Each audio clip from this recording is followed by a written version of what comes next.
What is it? Always. Now, is always a fullness word?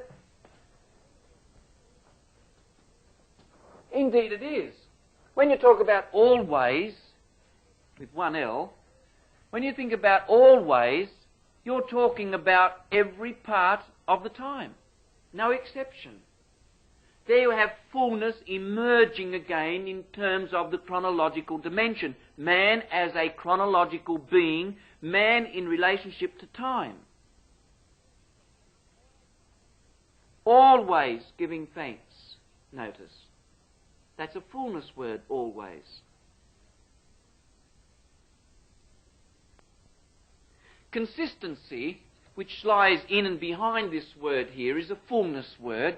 When you talk about doing something consistently, you mean doing it in such a way that you have no gaps in your behaviour. That's a fullness expression, consistently. And that's really what this verse 20 is saying. Speak to one another with psalms, hymns, and spiritual songs. Sing and make music heartily to the Lord, consistently being thankful. That's what it means. So that consistency is a mark of being filled with the Spirit. It's got to do with time. Consistency is expressed by what you're doing today and tomorrow and what you're doing this moment and the next and such. If one moment you're like a giant, like Goliath, singing out, send out a man that I may fight with him, and the next moment you're so small you could sit on a cent piece and dangle your legs, that's not consistent. Is it? There's no sort of level there. There's no sort of pattern. There's no sort of constancy. Have a look at another fullness word that deals with man's relationship once again. Always giving thanks to God the Father for most things, right? Everything. Is that a fullness word?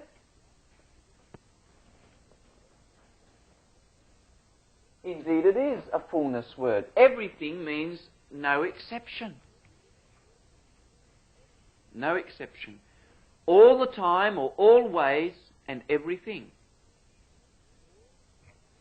But notice that underlying that is this business that man is not defined in terms of a self-enclosed entity, but he is defined in terms, he's spoken of in terms of his relationship to things. So that he is to be consistently thankful to God for everything. Now you can be consistently thankful for some things. They can say, Bill Blogsmith over there, he's thankful to God for 3/5 of the things that happen to him every day. He's marvellous. They say, Wilhelmina Blogsmith, she's better still, she's thankful to God for 4/5 things that happen to her every day. But boy, don't get near her when that 1/5 thing comes around. She's sort of an anthropological Cape Canaveral. No, consistently giving thanks to God for everything that comes your way. This is why Paul and Silas were filled with the Spirit when they were in the Philippian jail. Not because they were super-duper Christians who'd been secretly, esoterically zapped by God. So they went out like numinous sort of, missionary representatives.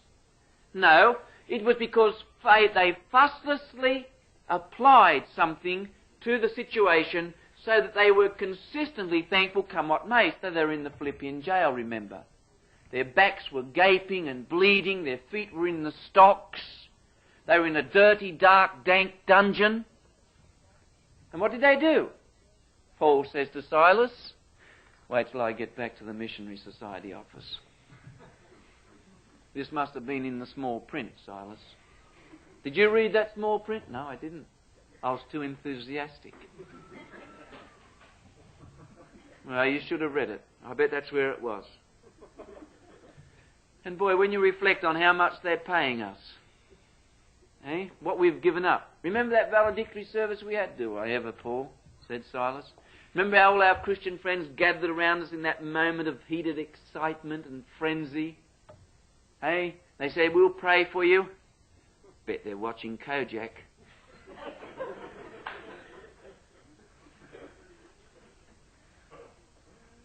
Oh, they had a good old grumble session, didn't they? And as for that Pastor Firo, he's 2 weeks late with his letter. Suppose he's down there in Florida, basking in the Floridan sun. Not long moved into a new house, Suppose he's all taken up with that. Oh, they had a real gripe session, didn't they? And you see, there's a phenomenon here. What did Paul do? He said, Silas, I can't move very much. Can you get that Anglican hymnal out of my pocket?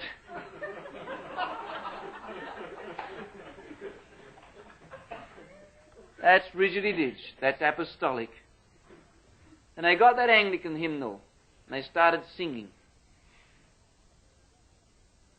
Well, I'm not going to turn that into a legalistic bind, but that's some fantastic things happened. Earthquake. You want to bring about an earthquake? Some fantastic things happen. Had an evangelistic service. Very short sermon. The appeal came from the congregation. No dimming of lights and ooey-gooey music and psychological manipulation.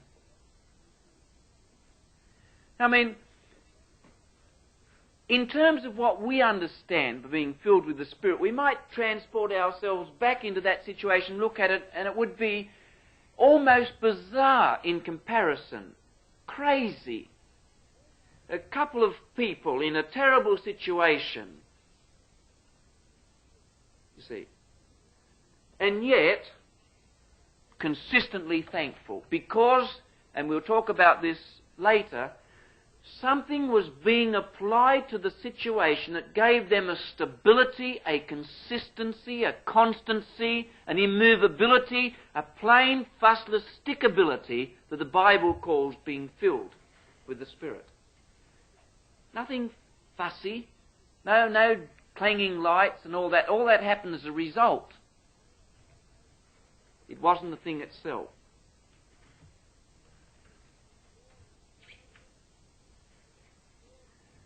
So you see this always chronological, and everything there is a fullness words. So that being filled with the Spirit here, thus far means this. That here it's speaking fundamentally about a group of people who fill up the time with a certain type of activity. So that there's no time that they're doing anything else other than this. So that it refers to sort of their activity, the frequency, if you like, of their activity they're engaged in. And it refers to a sort of a communal communication was taking place. The communication was taking place in this group. That you look there, instead of looking here to Bill Blogsmith, or looking here for fullness of the Spirit, you looked there at what was happening in between. You see that? That's where you look to see what being filled with the Spirit means. Not there or here. Because there or there don't exist in themselves as self-enclosed entities. Their being is expressed here. So they're engaged in this activity, filling up the time with it, always. And we learn here that it was a tremendous giving thanks and such, was part and parcel of this. And it didn't matter what came their way, nothing could unsettle them. I'd almost go as far as to say that being filled with the Spirit refers here to a fundamental stability. And that doesn't necessarily mean automatically the stability of, say, a 90-year-old Christian in the faith. Not necessarily. It may be a stability of a newly born Christian. so that the circumstances around them didn't disturb them. The fact that Pastor Firo or Geoffrey Paxton is running late with the letter is not going to throw them into a frenzy. They're not going to look at their situation and instinctively compare that with others, like all the people that attended their valedictory service, and be gripey about it and allow themselves to be catapulted into this sort of spirit, into this mentality, into this behaviour, into this interchange that has little to do with the things of God.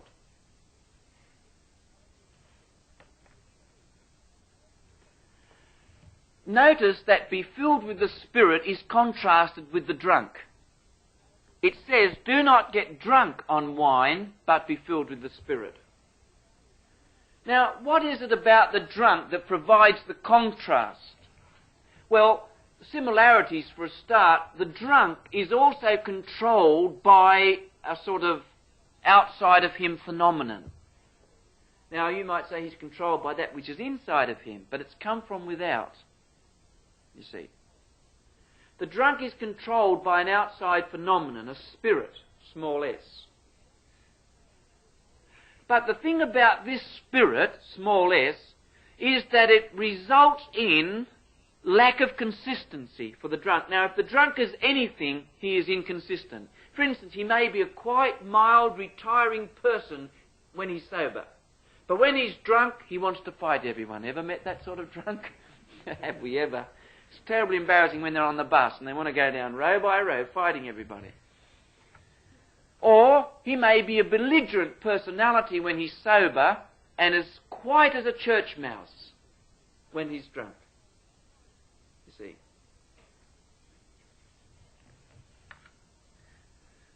In Brisbane, not long before I came away, I saw a drunk kissing a pole. He was making love to this pole, kissing it all over. Oh, you most gorgeous thing, where have you been all my life? And he turned around and looked straight into the belt of a big policeman. It was about 8 foot tall by about 4 feet wide. Had a badge on him the size of a big pizza plate.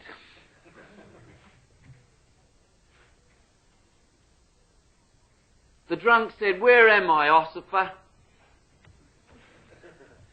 And the policeman looked up at the street sign, was about to tell him he was on such and such a corner, and he said, "Look, quit the detail. What city am I in?"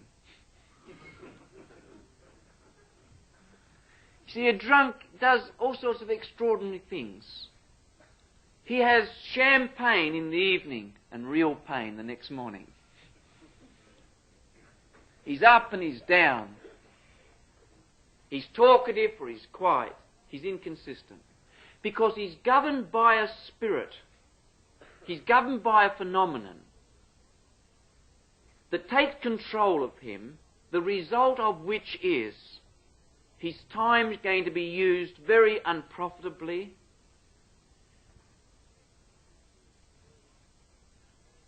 If he does speak to someone else, it'll either be in abuse or sloppy praise.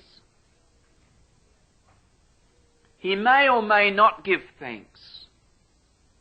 And some things will appeal to him and other things won't. Now, the Christian is contrasted with that sort of person. Because he is to be controlled by something called spirit in this passage, capital S. He is to be controlled by something, the result of which will be that his time will be profitably used. He will buy up the time in the interest of this thing that will control him. He will speak to one another. He will be in communication with his fellow Christians in a certain definite way, in a certain definite content. This will result in a consistency and a constancy, always giving thanks for anything that comes his way. The finished product, you see, is one of stability, constancy, consistency. But a certain type, this is the point, a certain type of stability, a certain content of constancy, a certain concrete reality that can only be explained as we move on to the next word, and that is spirit.